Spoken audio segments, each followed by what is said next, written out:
Vale, vamos a comenzar con el último tema de fisiológica. Nos quedaría el capítulo 7, el tema 7, que es neurobiología del aprendizaje y memoria. Vamos a ver los objetivos que nos quieren dar aquí, que son conocer las bases neurológicas, biológicas y genéticas del aprendizaje y la memoria. La estructura que vamos a hacer, y en la que vamos a basar también los vídeos de este tema, porque es un tema así algo larguillo, lo vamos a dar en 3 puntos. Plasticidad neuronal, como punto 1, después la memoria, y después como último punto en el punto 3, la epigenética. Entonces vamos a grabar pues en 3 partes, yo creo que sería lo mejor. La plasticidad neuronal, la memoria y después la epigenética. Plasticidad neuronal, información clave. Cambios neuronales que dan lugar a cambios estructurales en las espinas dendríticas, propios del proceso de aprendizaje. Los que hayáis dado... De hecho, este tema, los que hayamos dado psicobiología, los que tengamos quitada esa materia, pues vamos ya con algo de idea, al menos de lo básico, de la estructura de este tema. Luego, memoria, información clave también nos dan aquí, como la memoria declarativa, procesos de consolidación y reconsolidación de la memoria, concepto de engrama y papel del hipocampo en la memoria espacial. Y por último, la epigenética, con información clave de estudio de los cambios en la expresión génica, responsables últimos de la plasticidad nerviosa, modelo celular de la formación de memoria, estudio del BDNF neurotrófico que aúna, más bien, efectos neuroplásticos y epigenéticos. Vale, vamos a empezar, como os dije, por el punto. Dentro de esta estructura de tres partes, vamos a empezar con la primera, que sería la plasticidad neuronal. Mecanismos celulares de la plasticidad neural. Cerebro. Es un órgano complejo que pesa entre 1.300 y 1.500 gramos, constituido por unos 100.000 millones de neuronas. Es un órgano plástico.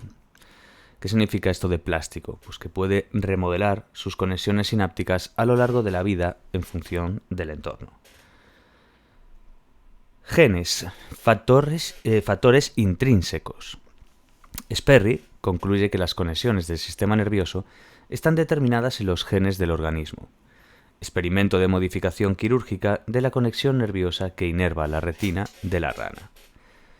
Experimento con gatitos recién nacidos de Havel y Wiesel se les hace concluir que el sistema visual, las neuronas, necesitan estimulación ambiental adecuada durante el periodo crítico. En el caso de los gatos, son las primeras semanas de vida, para así funcionar correctamente bajo ese periodo crítico, ¿vale? Recordemos, Havel y Wiesel, ese experimento con los gatos, lo mismo que Sperry cuando hizo también el experimento de la modificación quirúrgica de la conexión nerviosa que inerva la retina de la rana. Entonces, quedarnos bien con esa parte. Y como Sperry pues nos determina eso en los genes del organismo, que las conexiones del sistema nervioso pues están determinadas en los genes de dicho organismo. Luego, nuestro genoma no tiene suficiente capacidad para determinar todas las conexiones sinápticas de nuestro sistema nervioso. Número medio de sinapsis de cada neurona oscila entre 7.000 y 10.000. Y el número de genes posiblemente no alcanza los 25.000. Por todo lo anterior, se asume que el desarrollo normal del cerebro depende de la interacción entre herencia genética recibida y ambiente. Las interacciones del organismo con el entorno pues conllevan a unos cambios en las conexiones sinápticas. La base de la plasticidad, vamos a ver en este pequeño cuadrito azul, veis que está aquí entre las dos páginas. La base de la plasticidad, Martín y colaboradores, la hipótesis de la plasticidad sináptica y la memoria. ¿Qué nos dice aquí? Los cambios a corto plazo en fuerza y eficacia de la transmisión sináptica pueden ser cambios de incremento en la liberación del neurotransmisor, de incremento en la respuesta postsináptica o en ambos. Y los cambios a largo plazo en la estructura de la sinapsis son la base de la plasticidad.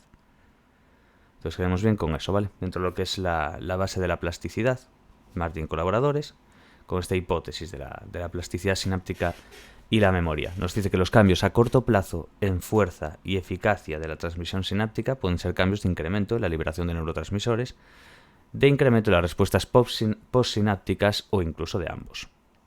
y sin embargo los cambios a largo plazo en la estructura de la sinapsis son la base de la plasticidad. La plasticidad sináptica es el fenómeno celular por el cual las sinapsis pueden producir cambios permanentes en sus propiedades, consecuencia de los patrones específicos de actividad neuronal. Como esta actividad muchas veces llega al cerebro, sería factible que los cambios que provoca sirvieran como lugar físico donde es registrada la información. Eso es lo que se conoce como un engrama neuronal. Cambios perdurables, físicos y químicos, en una población de neuronas interconectadas incitados por un aprendizaje. Transmisión sináptica química. Liberación de un neurotransmisor, el glutamato, que lo veremos hasta la saciedad, nos pone aquí, por parte de la neurona presináptica, unida a proteínas o receptores específicos en las membranas de la neurona postsináptica. Consecuencia de esa interacción, se modifica la actividad de la neurona postsináptica. La liberación del neurotransmisor es variable. Esto lo vamos a ver después en el siguiente punto. Entonces, quedarse un poquillo con eso, esa transmisión sináptica química, que es esa liberación de un neurotransmisor, en este caso, pues, glutamato, por parte de esa neurona presináptica y las membranas de la neurona postsináptica en sí. Vale, bien. Luego nos aparecería, estas partes son así un poco más complejas, lo que vamos a ir viendo, pero hay que intentar entenderlas bien como si fuera un correlato todo. Entonces, hay que entender cómo funciona la potenciación, el tema de largo plazo, todo esto. Por eso os decía antes que los que hayan dado psicobiología, hay algunas cosas que hemos dado de aquí. Entonces va a haber por lo menos una pequeña base que llevemos. Pero bueno, es uno de los temas, yo creo que de este libro, es uno de los temas así más complejos.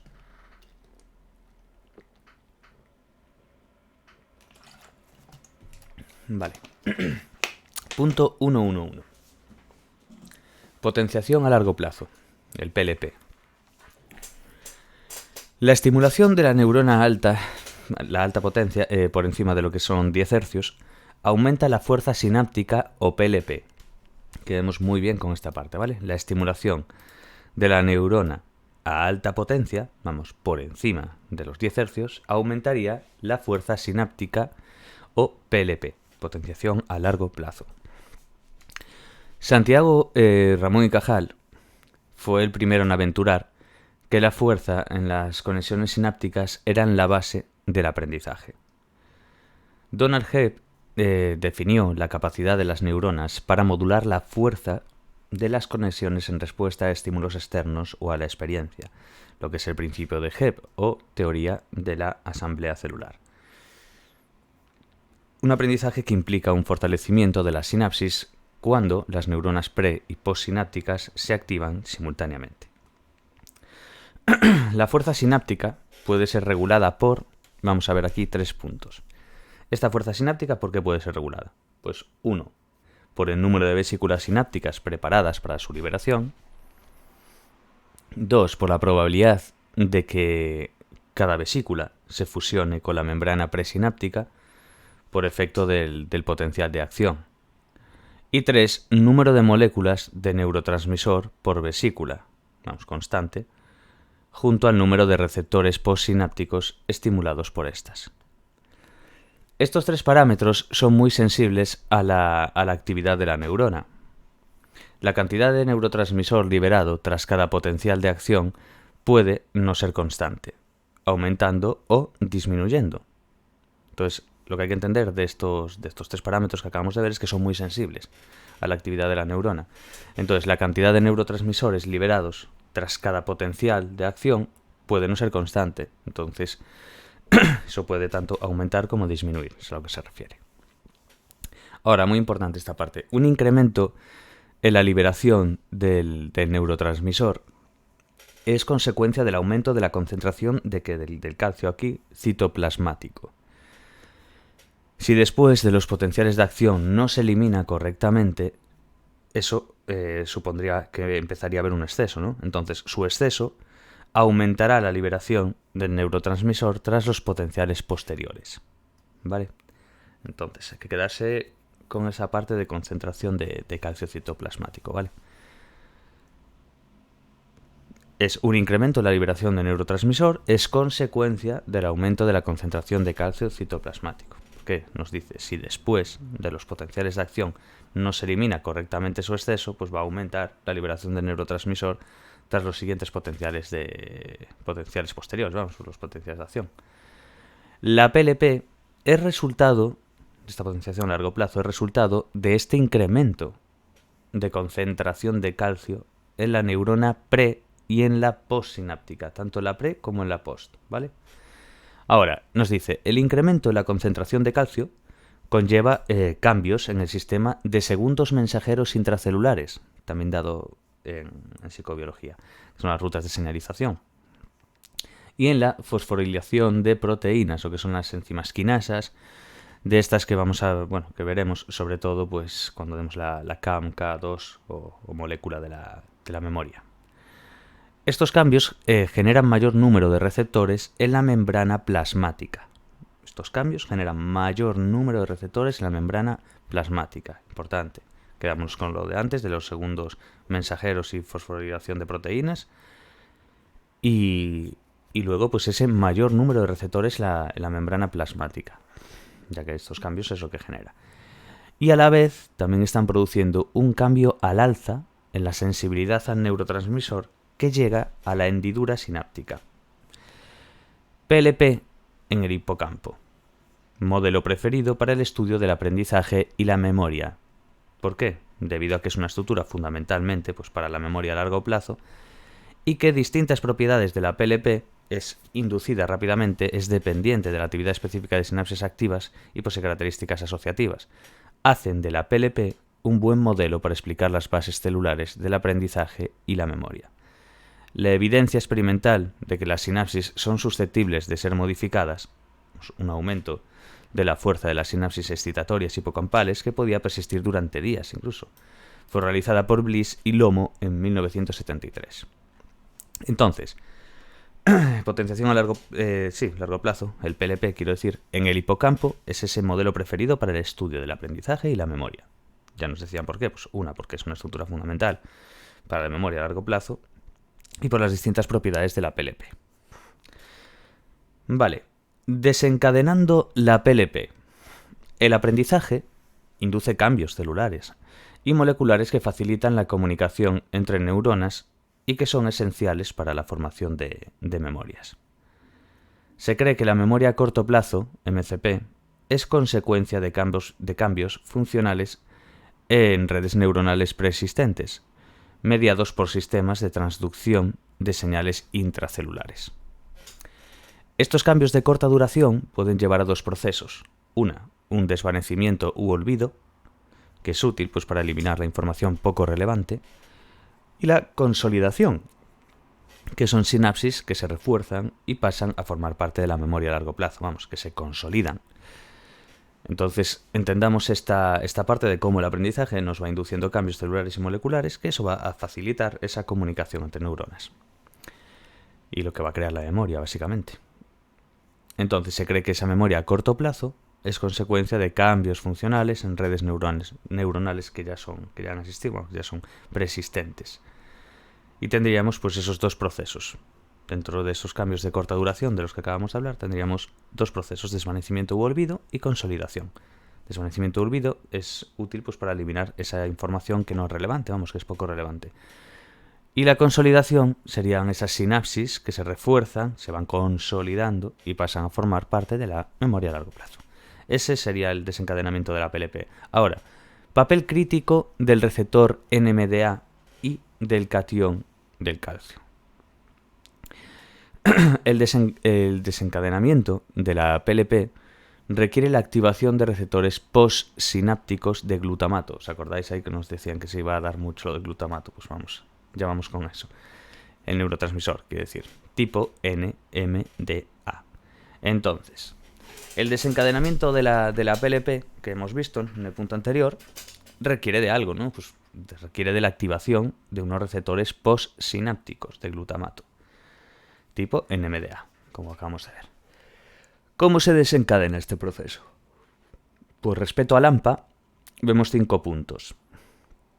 Y vemos que durante la transmisión sináptica basal, el glutamato liberado se une a dos subtipos del receptor inotrópico, vamos, de glutamato, el AMPA y el NMDA, vamos, las espinas dendríticas.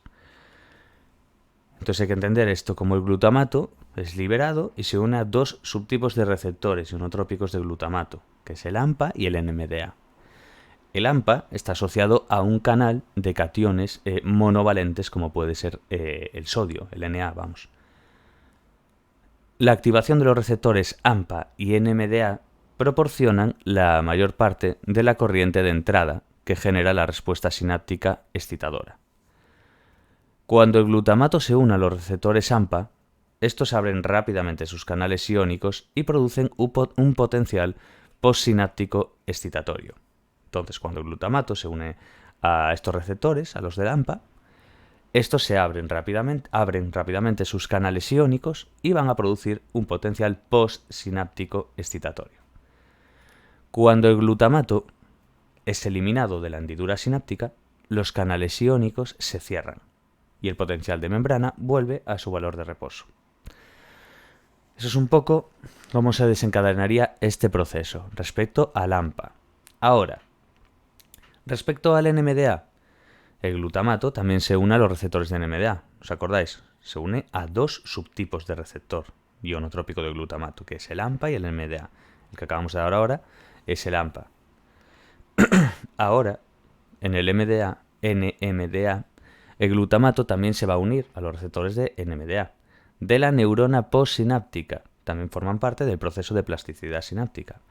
Los canales iónicos de NMDA están bloqueados por el Mg2 cuando el potencial de la membrana es negativo. Es por esto que los receptores NMDA presentan una fuerte dependencia del potencial de membrana. Se necesita una gran actividad sináptica a través de los receptores AMPA, para liberar el Mg de los canales iónicos y que así el calcio necesario para esta PLP, para esta potencial de largo plazo, y el sodio entren a través del canal del receptor a la neurona postsináptica, como despolarizándola, como podemos apreciar aquí. En esta figura 2 vemos la introducción del PLP. Bueno, vemos el glutamato, y vamos viendo por aquí NMDA y AMPA, ¿veis? Los dos. Estas fases hay que intentar entenderlas lo mejor que se puede, porque es así lo más... La parte dentro de esta primera parte es así la más compleja. Entonces tendríamos el AMPA y el NMDA. Repasemos el NMDA, me refiero, es muy importante entenderlo bien. El glutamato también se va a unir a los otros receptores. ¿Por qué? Porque había dos subtipos de receptor ionotrópico de glutamato, el AMPA y el NMDA. En el AMPA ya lo vimos. Ahora, en el NMDA tiene su miga. Lo que vemos es que hay en los canales iónicos están bloqueados. Están bloqueados por el Mg. Entonces, cuando el potencial de la membrana es negativo, es por esto que los receptores NMDA presentan una fuerte dependencia del potencial de membrana. Se necesita una gran actividad sináptica mediada pues, a través de los receptores AMPA importante eso de mediada a través de los receptores AMPA, ¿vale? Entonces, para liberar este Mg, ¿no? de los canales iónicos. Y que así el calcio, que es necesario para que haya ese potencial, y el sodio entren a través de los canales de receptores a esa neurona postsináptica, despolarizándola para que haya ese potencial. Perfecto. Hemos visto cómo se desencadena la PLP y cómo el calcio es imprescindible para este proceso, como ya hemos apreciado. Ahora toca saber qué hace este catión una vez dentro de lo que es de la neurona postsináptica, ¿vale? Hemos visto cómo se desencadena el PLP y luego cómo el calcio es la base de esto. Ahora tendríamos que saber qué hace este catión una vez que está dentro de esta neurona postsináptica. Esto es muy importante. Son 7 puntos, son cortitos, pero hay que entenderlos muy, muy bien. Una vez está dentro de la neurona postsináptica, el flujo de calcio entra a través de los receptores de NMDA. Bueno, supongamos aquí, calcio que entra a los receptores de NMDA y activa la calmodulina proteína quinasa 2. De ahí lo que decíamos antes del CAMK2, que es también llamada la molécula de la memoria. Entonces ese flujo de calcio entra a través del receptor de NMDA y activa esta CAMK2, ¿vale? Bueno, la quinasa 2. En el punto 2 nos dice ahora, cuando la concentración de calcio se incrementa, el ion es capturado por la calmodulina, que es la CAM. Sería esta parte de aquí cortada, ¿ves? La calmodulina. Se incrementa. Entonces, cuando la concentración de calcio se incrementa, el ion es capturado por la calmodulina, vamos, la CAM. En el tercer paso vemos que esta unión formaría el complejo calcio y CAM, que se une a la proteína quinasa 2, de ahí el CAMK2, y de ahí sale ese CAMK2, que se encuentra pues inhibida en condición de reposo. Activándola, se autofosforila. Y el 4, en el punto 4, nos dice, una vez que está autofosforilada, la CAMK2 interacciona con el receptor NMDA.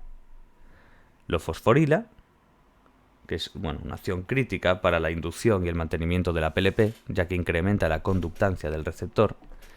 Y en el punto 5, consecuencia de esta activación o fosforilación del receptor NMDA y del flujo de calcio hacia el interior de la dendrita, nuevos receptores AMPA se insertan en la membrana postsináptica, lo que sería externalización de receptores. El incremento de receptores AMPA hace que la transmisión sináptica se haga más fuerte. Entonces, en este punto 5 lo que vemos es, consecuencia de esta activación o fosforilación del receptor NMDA, y del flujo de calcio hacia el interior de la dendrita, vemos nuevos receptores AMPA que se insertan en la membrana postsináptica, una externalización de receptores. El incremento de receptores AMPA hace que la transmisión sináptica se haga más fuerte. Es con lo que nos tenemos que quedar bien. Y como esos nuevos receptores AMPA se insertan en la membrana postsináptica. Entonces, repetimos, punto 5. Consecuencia de esta activación o fosforilación del receptor NMDA y del flujo de calcio hacia el interior de la dendrita, esos nuevos receptores AMPA se insertan en esa membrana postsináptica, lo que es externalización de receptores.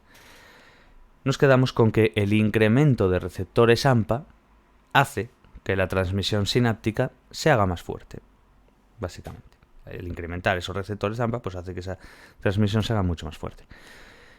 Esta mayor actividad, en el punto 6 esta mayor actividad en los receptores AMPA, sea por el aumento del número de receptores AMPA en la sinapsis o por el aumento de la conductividad o por ambos, sería el mecanismo postsináptico clave que aumenta los potenciales postsinápticos excitadores observados en la respuesta de PLP. Entonces sería el mecanismo postsináptico clave esto, ¿vale? Mayor actividad en los receptores AMPA, tanto sea por el aumento del número de receptores en la sinapsis, por el aumento de conductividad o incluso por ambos, eso sería el mecanismo postsináptico clave, ¿vale? Esa mayor actividad de los receptores AMPA. ¿Por qué? Porque está haciendo que la transmisión sináptica se haga más fuerte también. Y por último, probable que los receptores AMPA, junto a los TARPs, que son complejos proteicos transmembranales, reguladores de los receptores AMPA, siglas de TARPs en inglés, formen parte de un gran complejo proteico, donde la fosforilación de estos sea necesaria para la expresión de la PLP, ¿vale? En resumen de estos puntos, para entendernos un poquillo. Durante las primeras fases de inducción de la PLP hay una activación de vías de transducción de señales dependientes de calcio a través de la CAMK2. Ello resulta en la fosforilación de los receptores NMDA, consecuencia que se aumenta la conductancia, como hemos visto. Al mismo tiempo, el receptor AMPA se trasloca a la densidad sináptica por difusión desde las zonas laterales de la sinapsis. Nuevos receptores AMPA, como hemos visto, sinápticos que se estabilizan a través de su interacción con el complejo TARP, los complejos proteicos transmembranales, si no recuerdo, sí, a través pues, de esa proteína PSD95. Así que quedemos un poquillo con esta parte, ¿vale? Sé que es algo complejo y sobre todo son como muchos datos, pero se va entendiendo y es una cuestión también de repaso, ¿no? La primera lectura no lo vas a pillar del todo, pero sí por lo menos entender cómo va la... Yo lo veo siempre, este tipo de cosas las hay que entender un poco como si fuera una historia contada, ¿sabes? Desde el punto 1 hasta el punto 7 es como un proceso, un camino, entonces tienes que ir entendiendo cada paso, porque uno depende del otro. Entonces, ahí está la parte. Y cuando te preguntan, pues te preguntan a lo mejor en el punto 4, ¿sabes? Dice, una vez que están autofosforilizadas, ¿cómo interacciona la CAM? Te van preguntando así. Entonces la CAMK2 en ese caso interaccionaría con el receptor NMDA porque lo fosforiliza, todo esto. Entonces, en resumen, durante las primeras... A lo mejor soy un poco pesado repitiéndolo 80 veces, pero creo que es necesario. En resumen, durante las primeras fases de inducción de la PLP, si hay una activación de las vías de transducción de señales dependientes de calcio a través de lo que sería la CAMK2. Ello resulta en la fosforilación del receptor NMDA. ¿Cuál es la consecuencia? Pues que aumenta su conductancia. Al mismo tiempo, esos receptores AMPA, ¿qué hacen? Se trasloca a la densidad sináptica por difusión desde las zonas laterales de la sinapsis. Nuevos receptores AMPA sinápticos se estabilizan a través de esa interacción con el complejo TARP, como vimos aquí al final de todo, ¿ves? Vale, May the Force be with you. Cambios que hemos visto, bueno, toma la frase de la película. Entonces, cambios que hemos visto son puramente bioquímicos. Sin cambios estructurales en las neuronas difícilmente pueden mantenerse en el tiempo. La PLP, como un fenómeno biológico celular, es dependiente de la síntesis de proteína. La proteína quinasa A, PKA, dependiente del AMPC, parece estar involucrada en el mantenimiento de la PLP. ¿Cómo funciona esta PKA dependiente? En lo que es la proteína quinasa A, vamos. Lo que nos dicen eso es que parece que está involucrada en el mantenimiento de esta PLP. Pues funciona modificando la transcripción genética, fosforilando distintos factores de transcripción, uno de los cuales es el CREP. Cuando la PKA fosforila al CREP, se transcriben ciertos genes, el factor neurotrópico derivado del cerebro, o neurotrofina, que es ABDNF. Es uno de ellos. Este factor lo veremos pues, más a fondo en los siguientes puntos del capítulo. Entonces, importante esto. Esta parte tiene su miga. Y es que cuando lo leí la primera vez ya me di cuenta que era un tema así potentillo. Entonces, la proteína quinasa A, PKA, que es lo que nos van a hablar aquí, dicen que parece estar involucrada en ese mantenimiento de la PLP. Entonces, ¿cómo lo hace? ¿Cómo funciona esta PKA, esta proteína quinasa? Pues modifica la transcripción génica. ¿Cómo lo hace? Fosforilando distintos factores de transcripción, unos de los cuales es el CREP. Y eso es con lo que nos tenemos que quedar nosotros bien, con lo del CREP. Cuando esta PKA fosforila al CREP, a uno de estos, de los cuales se les denomina CREP, se transcriben ciertos genes. Entonces el factor neurotrópico, derivado del cerebro, o neurotrofina BDNF, es uno de ellos. Eso es con lo que nos tenemos que quedar. Que la PKA, cuando fosforila a este CREP, se transcriben por ciertos genes. Y el factor neurotrópico, derivado del cerebro, o neurotrofina BDNF, es uno de ellos. Entonces, en paralelo, pueden ocurrir cambios estructurales en la sinapsis, como podemos apreciar en esta figura 5, que son los cambios inducidos por la potencialización a largo plazo en las espinas dendríticas. Bueno, lo vamos a leer aquí, pero primero vamos a intentar leer esta parte. Nos dicen, en paralelo pueden ocurrir cambios estructurales en la sinapsis, la figura 5. Ahora, incremento del tamaño de la densidad postsináptica. Después, mayor proporción de sinapsis perforadas. Esto que estamos leyendo aquí es eso que aparece aquí, me refiero. No es que me lo saltes, que es lo mismo. ¿Veis? A. Cambio en el tamaño. Aumento en el volumen principal de las espinas. B. Sinapsis perforadas. Pasa que está un poco más resumido. Si vais aquí, no ves. Bueno. Mayor proporción de sinapsis perforadas. Relacionado con el incremento de receptores AMPA. Entonces, es importante leerlo bien de aquí.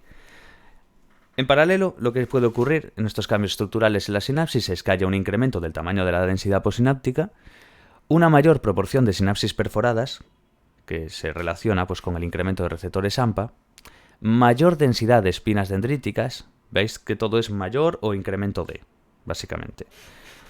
Mayor densidad de espinas dendríticas, crecimiento de nuevas sinapsis y poda de las existentes, crecimiento de las espinas dependientes del receptor NMDA.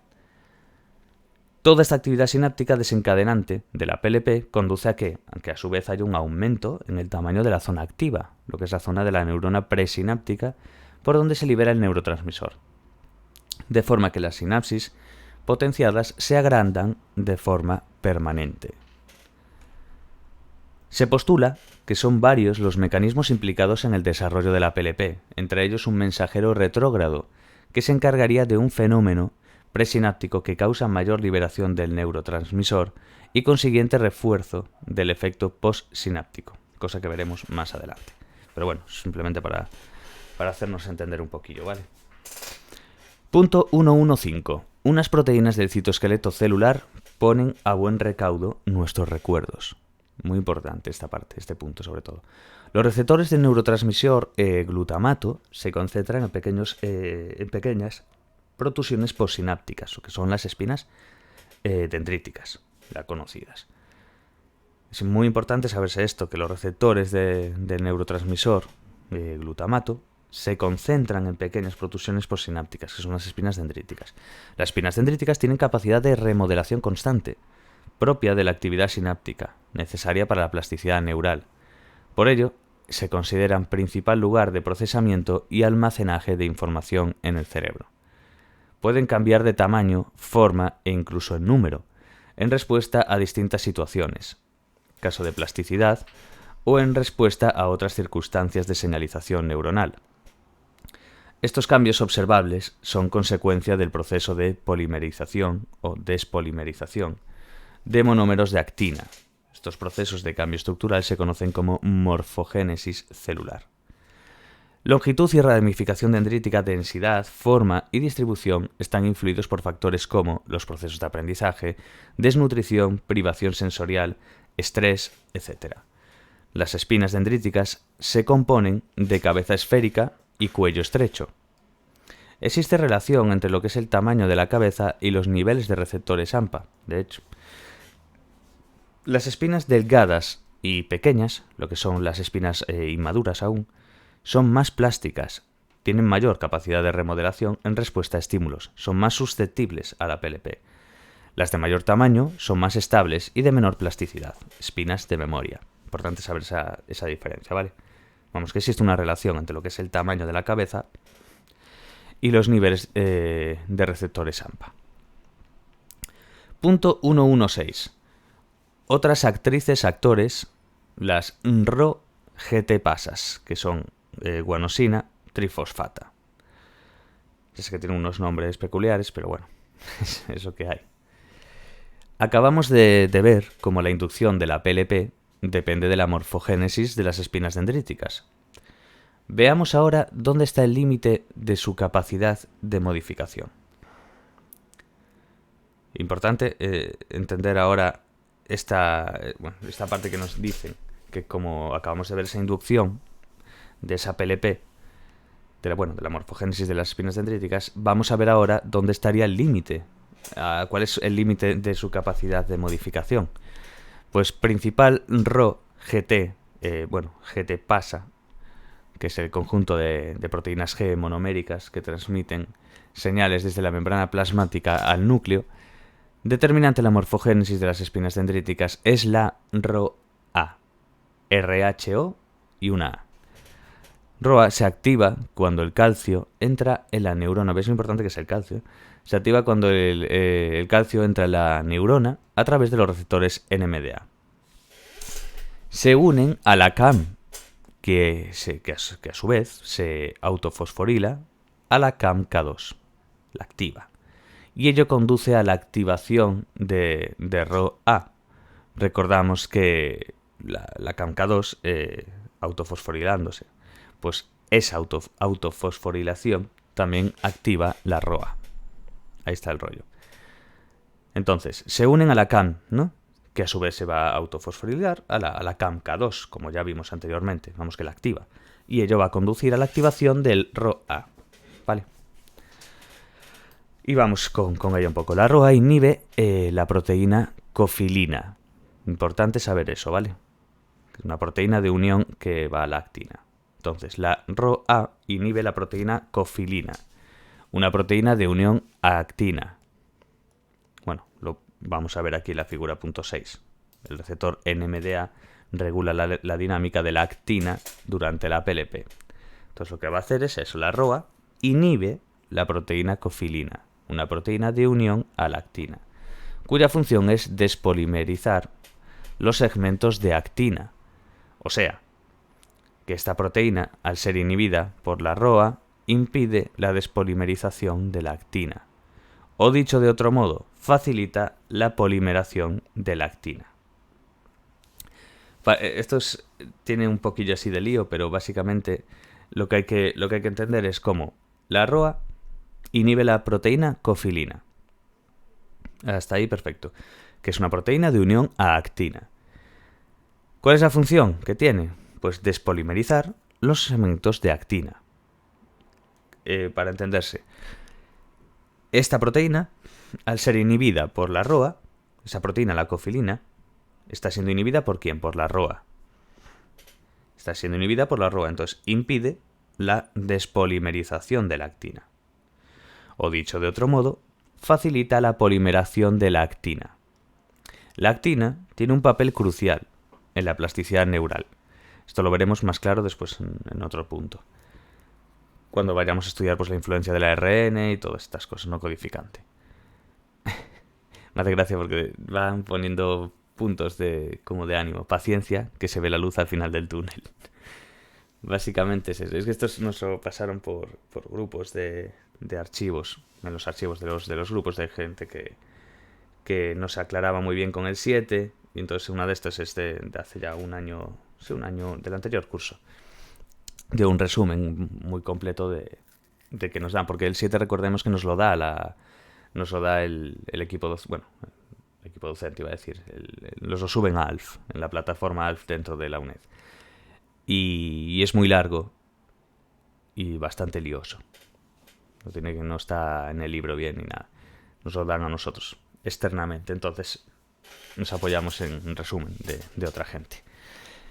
Y claro, se ve que al ser uno de los más potentes cada X tiempo, pues te van poniendo palabras de ánimo, como hizo aquí, ¿no?, la compañera que compartió esto.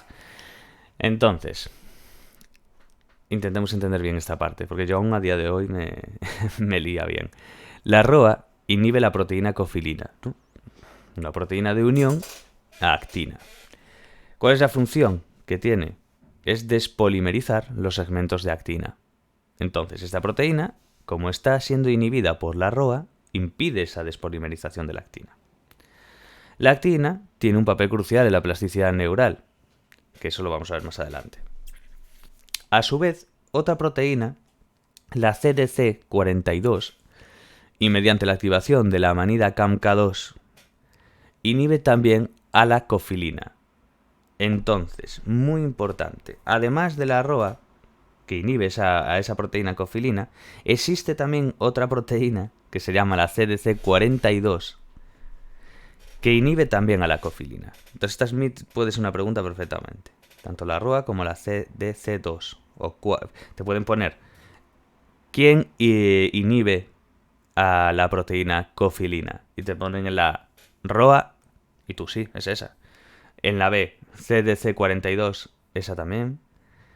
Y en la C te pone ambas, por ejemplo. Es un ejemplo de pregunta. Entonces ya tendrías que tirar a la de ambas. Sin embargo, tú de primeras lees lo de ROA y ya, ostras, esta seguro, 100%.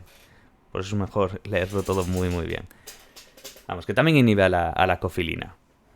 la CDC42. Pasa que tiene unos numeritos y unos nombres que, madre mía, entre ROA, CAMK, CDC, acabas... Es lo difícil de estas cosas realmente, porque después el proceso, a ver, lo vas sacando. Es que mirar esta figura, ¿sabes? Veis lo que... Todo flechas, es un poco locura. Entonces, bueno, la CDC42 inhibe también a la cofilina.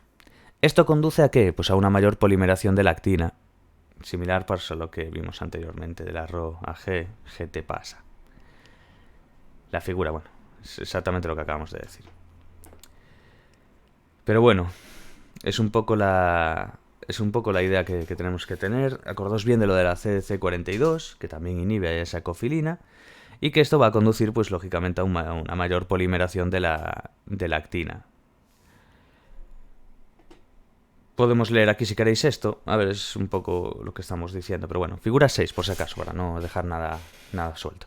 Figura 6. El receptor NMDA regula la dinámica de la actina durante la PLP, lo que ya sabíamos. La entrada de calcio a través de los receptores de NMDA activa la CAMK2 también, y esta regula otras cascadas de señalización intracelular que modulan la actividad y de las proteínas de unión a la actina. Una de ellas, la cofilina y profilina. Esa ruta o cascada se puede dividir en dos vías. La vía de ROA, que es la que tenemos aquí, ¿veis? ROA inhibe la proteína cofilina, como ya sabemos, que es de acción rápida en menos de 2 minutos. Y paralelamente la vía CDC42, lo que acabamos de decir ahora mismo, que también inhibe a la cofilina en periodos posteriores. Ambas rutas confluyen en un efecto final común, que es la inhibición de la despolimerización de la actina fibrilar y el aumento drástico del volumen de la espina dendrítica, mientras que también se induce la PLP. ¿Entendemos? Entonces tienen esas dos vías, ya esas dos rutas ya las hemos visto, la ROA y la CDC42, CDC42 posterior y ROA, que es de acción rápida, en menos de 2 minutos de hecho, y lo que es paralelamente se hace la CDC42, que son en periodos posteriores. Ambas rutas confluyen en un efecto final común, que va a ser el ¿qué? La inhibición de la despolimerización. Vale, de la actina, quiero decir, de la actina fibrilar. Pues básicamente es eso. Ahora, estudios en ratones han demostrado que la modulación de la actividad cerebral de ROA conduce a una reorganización de la actina. Es muy importante esto, ¿vale? Este cuadrito que nos están poniendo aquí. Estudios en ratones han demostrado que la modulación de la actividad cerebral de ROA conduce a una reorganización de la actina, al tiempo pues que mejora la neurotransmisión, el aprendizaje y la memoria, testados en varios paradigmas conductuales. Los efectos persistieron durante semanas. Entonces es muy importante ver cómo cuando se estudió con los ratones acabaron demostrando que la modulación de la actividad cerebral de ROA conduce a una reorganización de la actina. Vamos, eso va al tiempo que va a ir mejorando pues la neurotransmisión, aprendizaje, memoria. El condicionamiento contextual al miedo, dije. El condicionamiento contextual al miedo desencadena cambios morfológicos específicos en el hipocampo de ratones. Después del condicionamiento al miedo, se observa un aumento en la densidad de las espinas dendríticas en el área CA1 del hipocampo. Días más tarde, este aumento se observó también en áreas corticales, como la corteza cingular. Cambios estructurales en el hipocampo parecen decisivos para impulsar cambios estructurales en otras áreas corticales. En la figura 7 presentan un hipotético modelo que postula que es la polimerización de la actina la que sustenta los cambios estructurales asociados a la plasticidad celular, la plasticidad estructural. Bueno, básicamente la figura 7, el mecanismo propuesto para la expansión de las espinas dendríticas durante la PLP, ¿veis? ¿Qué es lo que pasa? Que esto es un hipotético modelo, donde lo que va a postular es la polimerización de la actina, la que va a sustentar esos cambios estructurales. Como veis, aquí tenemos 3 diferencias de A, B y C en la figura 7 en este mecanismo. Entonces, en la A nos dice, es una espina dendrítica impoluta. Existe un equilibrio entre la polimerización y despolimerización de la actina. Luego en la B se ve que la PLP estabiliza los fragmentos de la actina y retrasa la despolimerización en el extremo situado en el centro de la espina dendrítica. Y por último, en la C, vemos la polimerización continúa en el extremo periférico de la espina y genera la fuerza necesaria para expandir dicha espina. Y por si hubiera pocas figuras ahora, en la 8 se exponen los mecanismos celulares y moleculares implicados en la potenciación a largo plazo. Como vemos aquí en la figura 8, mecanismos celulares y moleculares implicados en la potenciación a largo plazo. Esto ya es un poco ya de ir mirándolo cada uno, porque ya son puntos que hay que entender, básicamente. Lo voy a leer igualmente. Durante la inducción del PLP, como ya sabemos, la activación del receptor NMDA resulta en la activación del CAMK2, como ya sabemos, que una vez activada puede influir en la actividad del RO, como vimos, del GT-PASA, para promover la polimerización de la actina en la cabeza y en el cuello de la espina dendrítica. El aumento de esa polimerización de la actina resulta en un incremento tanto en el tamaño de la cabeza como en el diámetro del cuello de la espina dendrítica. ¿Qué son eso? Tanto la cabeza, en este caso, el tamaño de la cabeza como del diámetro del cuello. Ya lo vemos aquí. Estos cambios estructurales pueden entonces dar lugar a un aumento en el número de receptores AMPA en la membrana sináptica de dos maneras distintas. Tendríamos la A, como aquí. La polimerización de la actina, las espinas, puede resultar en una reorganización de las proteínas de la densidad postsináptica, la PDS, de manera que puede servir para capturar e insertar los receptores AMPA extrasinápticos en la membrana. En la B, la polimerización de actina en las espinas puede crear vías o pistas adicionales para transportan las vesículas que contienen esos receptores AMPA, endosomas, que eso ya lo vimos antes, a la membrana de la espina dendrítica. En etapas posteriores, diversas proteínas de la densidad postsináptica son reclutadas para incrementar el tamaño de esta. Vale, esto sería la figura punto 8. Y ahora nos vamos al 1.2, el mensajero retrógrado. Esto, de hecho, lo habíamos dicho antes. En el punto 1.1.4 se mencionaba que para que se diera la PLP era necesario un incremento en el número de receptores AMPA en la membrana postsináptica, un cambio estructural, lo que ya habíamos visto. Además, también mencionamos el mensajero retrógrado, ¿cierto? Un fenómeno presináptico que causaba mayor liberación de glutamato. Pues, amigas y amigos, es el óxido nítrico o monóxido de nitrógeno, el NO. El que obra la magia de este fenómeno. Características de esta molécula. Ojo, estas características no son las encargadas de llevar el mensaje de forma retrógrada.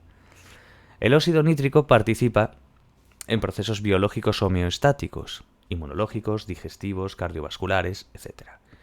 Se sintetiza a partir de la arginina, la ONS. Una vida media muy corta, no más de 5 segundos. Permea libremente a través de la membrana celular. Estas son características de la molécula, no lo que está encargado de llevar el mensaje de forma retrógrada. Entonces es muy importante entender eso, ¿vale? Como anteriormente habíamos mencionado, teníamos el mensajero retrógrado. Es un fenómeno presináptico que causaba mayor liberación de glutamato. Eso es lo importante, ¿vale? Pues, ¿quién es? Pues el óxido nítrico. ¿O qué es? Entonces, básicamente es el que hace esto. Y vimos estas características de la molécula. Entonces, quedaos con el óxido nítrico. O monóxido de nitrógeno.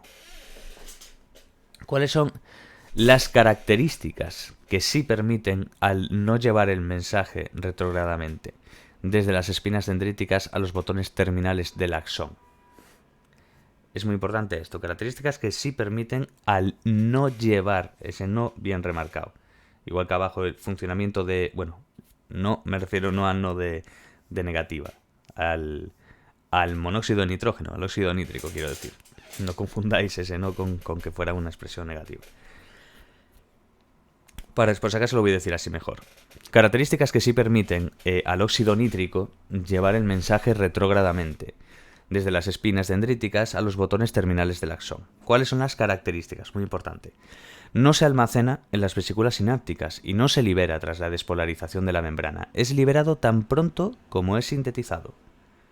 No está ni almacenado en la vesícula sináptica, aparte por lo que dura, y no se libera después de que haya una despolarización de membrana. Lo que se libera conforme se hace, por así decir. Entonces es liberado tan pronto como es sintetizado.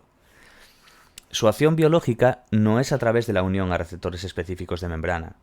Actúa directamente sobre los componentes intracelulares.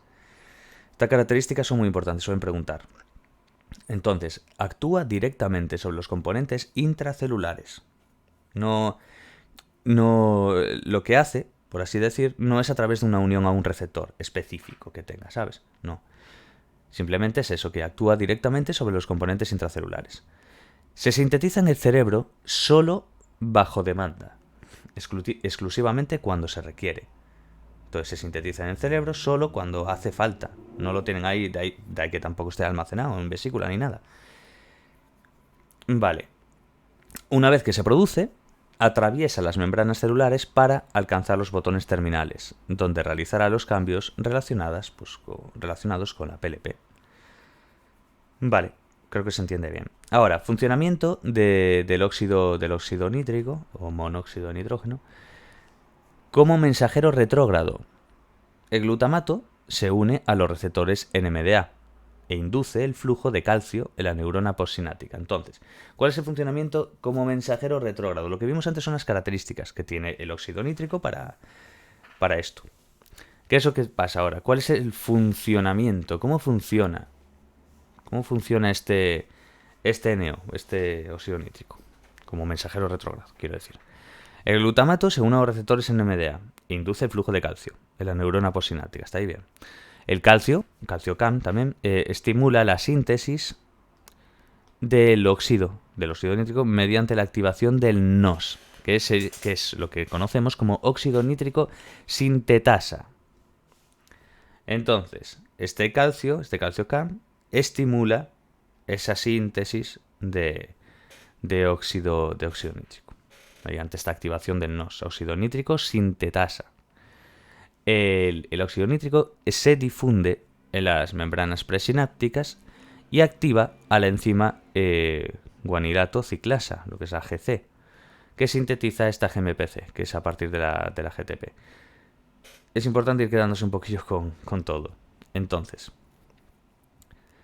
bueno, lo vamos a ver después aquí, de hecho, en la figura 9, el papel del óxido nítrico en la PLP, que se entiende muy bien en este. Me acuerdo cuando lo leí en esta figura. Pero bueno, vamos a acabar, que es cuando nos dice de leerlo. Ahora, el aumento del GMPC, importante,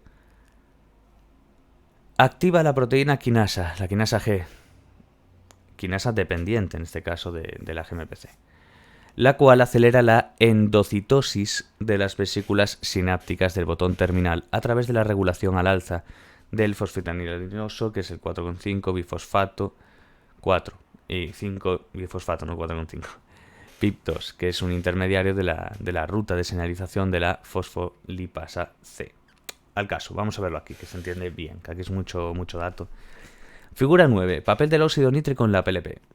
Conforme a la hipótesis de que el óxido nítrico actúa como un mensajero retrógrado, el calcio se une a la calmodulina y lo que activa a lo que sería el óxido nitroso de sintetasa, vamos, es el óxido el óxido nítrico sintetasa,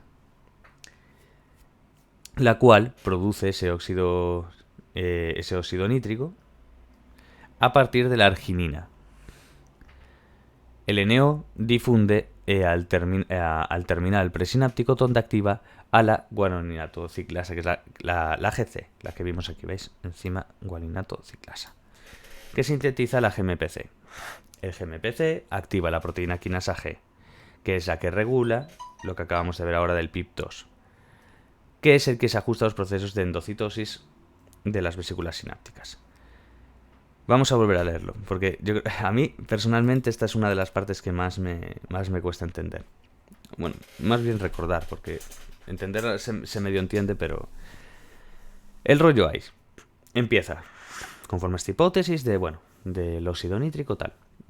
Actúa como mensajero retrógrado, ¿no? Nos dice, pues entonces, el calcio se une a lo que es lo podemos ver desde aquí, mejor incluso. El calcio estimula la síntesis de este óxido nítrico mediante la activación del NOS.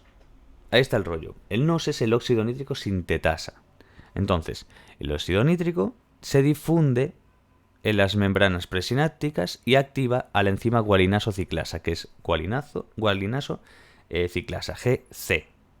Quedaos con eso, con GC. Que es, bueno, como nos aparece aquí, ¿veis? Que sintetiza la GMPC. Aquí está. Ahora, el aumento de GMPC activa la proteína quinasa, la G. Entonces eso acelera la endocitosis de las vesículas sinápticas del botón terminal a través de la regulación al alza de este 4 y del bifosfato, del PIP2, que es un intermediario de la ruta de señalización de la fosfolipasa C. Esto es cuestión de ir repasándolo, simplemente ir haciendo como flechitas. Ponéis una, después otra para saber cómo va el proceso, porque es como lo pueden preguntar. Y entender cómo pues ese óxido nítrico sintetasa, lo que es el calcio y la CAM, estimula la síntesis de ese óxido nítrico mediante esa activación del NOS, que es el óxido nítrico sintetasa. Luego, ese NO, ese óxido nítrico, se va difundiendo en las membranas presinápticas y activa lo que conocemos como la enzima gualinato ciclasa, que es la GC, que se sintetiza a GMPC. Es que ya me falla hasta la voz, tío. Que sintetiza la GMPC. Ese aumento de GMPC activa la proteína quinasa G. Y eso va a acelerar la endocitosis de las vesículas sinápticas. Y todo eso pues del botón terminal, que va a través de una regulación al alza de lo que es la PIP2 y demás. Vale.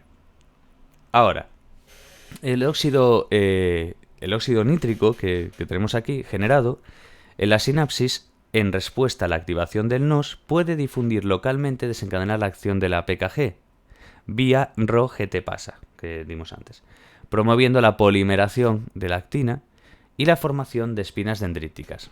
Esto es importante porque, como vimos aquí antes, en el óxido nítrico generado que hay en la sinapsis en respuesta a esta activación del NOS, se refiere al óxido nítrico sintetasa de aquí, cuando pasa eso, puede difundir localmente y desencadenar la activación de lo que sería la PKG, promoviendo así la polimeración de la actina y la formación de espinas dendríticas.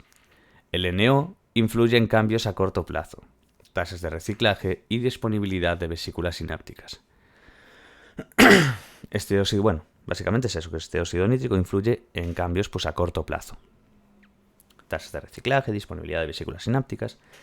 ¿Y cómo influye a largo plazo? Es importante saber esto de que cómo influye a corto plazo y a largo plazo. En corto plazo son tasas de reciclaje, disponibilidad de esas vesículas sinápticas. A largo plazo se hipotetiza que influye en el aumento de la disponibilidad del neurotransmisor mediante la formación de nuevos terminales sinápticos. Ahora, depresión a largo plazo, DLP. Esta es la que nos entra al ver la magnitud de este capítulo, nos pone. La estimulación de la neurona... es coñera la tía que ha hecho esto. La estimulación de la neurona a baja potencia, por debajo de 10 hercios, disminuye la fuerza sináptica o DLP. Recordar que antes era a más de 10 o más hercios. Pues la estimulación de la neurona cuando es una baja potencia, no una alta, disminuye la fuerza sináptica o DLP, lo que es depresión a largo plazo. Proceso opuesto a lo que es la PLP vista, lógicamente, pero que también tiene un papel crucial en el aprendizaje. Tanto la PLP como la DLP dependen de la activación de receptores NMDA para su inducción. Tienen cursos temporales similares, requieren sintetizar proteínas y se consideran sustrato celular de los procesos de aprendizaje y memoria. Entonces, como hemos visto, aunque sea un proceso opuesto a la PLP, también tiene un papel crucial en el aprendizaje, porque tanto la PLP como la DLP dependen de la activación de receptores NMDA para su inducción. Tienen cursos temporales similares y también requieren sintetizar proteínas y se considera un sustrato celular de los procesos de aprendizaje y memoria. Los modelos de redes neuronales sostienen que modificaciones bidireccionales de la eficacia sináptica, PLP y DLP, son utilizados para la codificación de la memoria. Entonces, modelos de redes neurales que sostienen esto, que hay modificaciones bidireccionales de la eficacia sináptica, la PLP y la DLP. Son utilizados para la codificación de la memoria. Circuitos neuronales que contienen recuerdos se establecen por fortalecimiento y debilitación de sinapsis. DLP elimina el efecto potenciador del PLP y PLP elimina el efecto de disminución de la eficacia de la DLP. Este reforzamiento sináptico es un mecanismo útil que permite codificar nueva información. Deben existir procesos selectivos de debilitación sináptica. Inducción de PLP frente a inducción de DLP. Vamos a ver, por así decir, no sé si exactamente las diferencias como tal, pero sí entender una versus otra, para así decir, ¿vale? Recordemos que para inducir la PLP, ¿qué se necesitaba? Una activación por encima del umbral crítico. Para la DLP se deduce que es la estimulación repetida de la neurona presináptica a una baja frecuencia y sin activación postsináptica. La neurona postsináptica responde a esta estimulación repetitiva con un pequeño pero significativo aumento del flujo de calcio. Esta entrada de calcio en neuronas en reposo es lo suficientemente grande como para que el MG no bloquee totalmente, recordemos que antes sí lo bloqueaba, no bloquee totalmente el canal de calcio del receptor NMDA, pudiendo que desencadenarse así la DLP. Ahí está el rollo, ¿vale? Es con lo que nos tenemos que quedar un poquito. Esta entrada de calcio en neuronas en reposo es lo suficientemente grande como para que el MG no bloquee totalmente el canal de calcio del receptor de NMDA, pudiendo así desencadenarse la DLP. 1.133. ¿Es el calcio el que decide si se desencadena la PLP o la DLP? Ya nos pone, spoiler, sí. El calcio es la señal para desencadenar la PLP a través de la acción de las quinasas. En la DLP se activan las fosfatasas, también dependientes de calcio, que generan el efecto contrario, que es inhibir a las quinasas. Es muy importante esto, ¿vale? Nos pregunta, nos hacen, bueno, el título es una pregunta en sí, que nos dice que ¿es el calcio el que decide si se desencadena tanto la PLP como la DLP? Pues sí que es, ya que el calcio es la señal para desencadenar la PLP a través de ¿qué? De las quinasas. Pues en la DLP es lo mismo, pero lo que se activan son las fosfatasas, ¿vale? También dependientes de calcio, que generan el efecto contrario, que sería inhibir a las quinasas. Entonces, el APLP, como ya sabemos, se desencadena a través de... El calcio es la señal que desencadena esta PLP. ¿Pero cómo? A través de la acción de las quinasas. En la DLP se activan las fosfatasas, también dependientes de calcio. Entonces lo que van a generar es el efecto contrario. Vamos, lo que van a hacer es inhibir a las quinasas. Importante que tengamos claro que podemos inducir PLP en una sola sinapsis sin causar PLP o DLP en las sinapsis vecinas. Vale. Eso no me acordaba. Esto es porque el tipo de plasticidad dependiente de receptores NMDA posee especificidad sináptica. Solo se activan sinapsis cuyos receptores NMDA son estimulados por el neurotransmisor presináptico. Perfecto. Vamos, especificidad sináptica. La DLP... sí, es hasta aquí, ¿no? Ahora que me acuerdo. Sí, acabamos justo aquí. Vale. Mecanismos desencadenantes de la DLP. ¿Cuáles son los mecanismos que desencadenan la DLP? La DLP depende de la calcineurina. Bueno, vemos ahí fosfatasa 2B o PP2B. Pues básicamente la DLP depende de la calcineurina, que es una fosfatasa dependiente del calcio, como hemos visto. Y la calmodulina,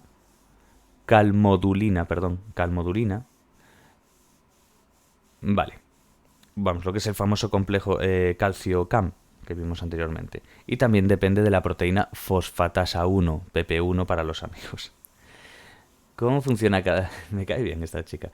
¿Cómo funciona cada una de estas enzimas? Pues la calcineurina elimina los grupos fosfatos, es decir, actúa contrario a la CAMK2. En vez de fosforilar, desfosforila, para entendernos. Eso la calcineurina. También posee una mayor afinidad por el calcio que la CAMK2. Esto hace que el incremento menor de calcio durante la DLP active a la calcineurina en lugar de la CAMK2. La PP1, que ponía aquí para los amigos, se refiere a la proteína fosfatasa 1, actúa eliminando también grupos fosfatos, los desfosforila. Aquí es lo mismo que nosotros, la calcineurina eliminaba los grupos los fosfatos. Vamos, lo que hacía, en vez de fosforilar, como hacía la CAMK2, lo que hace es desfosforilar. Vale. Es que esa palabrita, madre mía. Pero también, por ejemplo, eso es la calcineurina. ¿Qué es lo que pasa? Que también también depende de la proteína fosfatasa 1, vamos, la PP1. Entonces, esta PP1 actúa eliminando también grupos de fosfatos, como ha hecho la calcineurina. Los desfosforila. Ambas fosfatasas revierten el proceso de autofosforilación de la CAMK2. Parece un trabalenguas todo, tío, literalmente. Aún voy dando, pero es que hay algunas es que ni doy. Según el modelo de Leishman, opera un hipotético equilibrio entre lo que son las quinasas y las fosfatasas, a la hora de controlar la eficacia sináptica, la DLP y la PLP. Bajas concentraciones de calcio en las espinas dendríticas, como respuesta a estimulación de baja frecuencia, activan a la calcineurina. Ya hemos comentado que ésta elimina los grupos fosfatos de las proteínas, y en concreto inhibe o desfosforila, a la proteína inhibidora, la I menos, bueno, I-1 o I menos 1, no sé sinceramente cómo se dice. Pues bueno, digamos que la I1 es eliminar el grupo fosfato de la fosfatasa. Vamos, lo que es la proteína fosfatasa, la PP1 para los amigos, como dijo aquí nuestra compañera.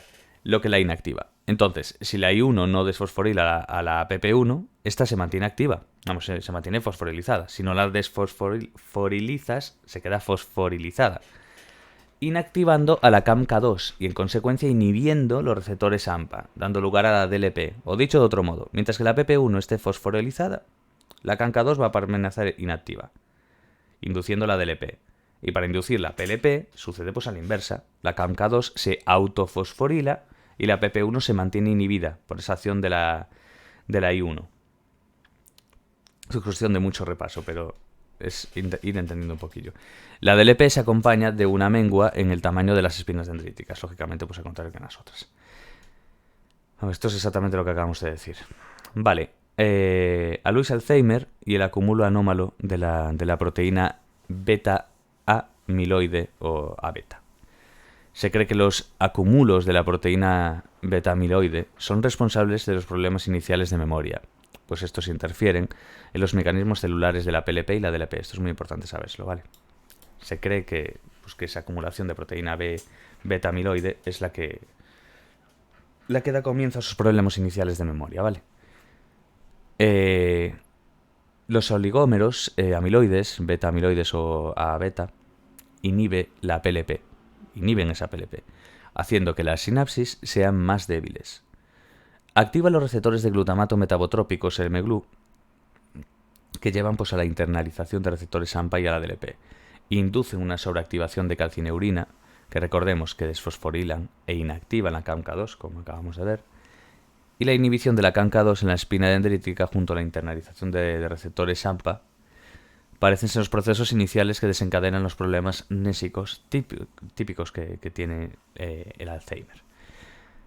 Vale, pues hasta aquí el vídeo. Van a ser 3 vídeos de este tema porque es larguillo. Y ya hemos dado ese primer punto. En el siguiente ya sería la memoria. Es importante que nos acordemos bien de esto último que acabamos de leer, de estos pasos, para intentar entender cómo funciona tanto en la DLP ahora, porque después también nos lo dice, por ejemplo, mirad, esta parte de aquí de la función de la I1 es eliminar el grupo fosfato de la fosfatasa, lo que la va a inactivar. Entonces, si la I1 no desfosforila a la PP1, esta se mantiene activa. Vamos, que queda fosforilizada, inactivando la CAMK2. y en consecuencia inhibe a los receptores AMPA, dando lugar a la DLP. Eso es con lo que nos tenemos que quedar. ¿Qué es lo que pasa? Que también nos lo pone en ejemplo como sucedería con la PLP. En la PLP sucede a la inversa. La CANK2 se autofosforila. ¿Vale? Este es el rollo. Y la PP1 se mantiene inhibida por la acción de la I1. Entonces, básicamente es entender bien en esta parte, en la DLP, en los mecanismos desencadenantes de esta DLP, que si la I1 no desfosforila a la PP1, a la proteína fosfatasa, esta se va a mantener activa, se va a quedar fosforilada. ¿Y eso qué va a hacer? Pues va a inactivar a la CAMK2 y por ende va a inhibir los receptores AMPA, dando lugar a la DLP, ¿vale? Bueno, esto es una cuestión de repasar y poco más. Yo simplemente os lo leo un poquillo para hacer compañía y demás. Bueno, lo dejamos aquí en el punto 2. En el siguiente vídeo ya seguiremos. Bueno, mucho ánimo a todos y felices fiestas y esas cosas. Bueno, mucho ánimo. Chao, chao.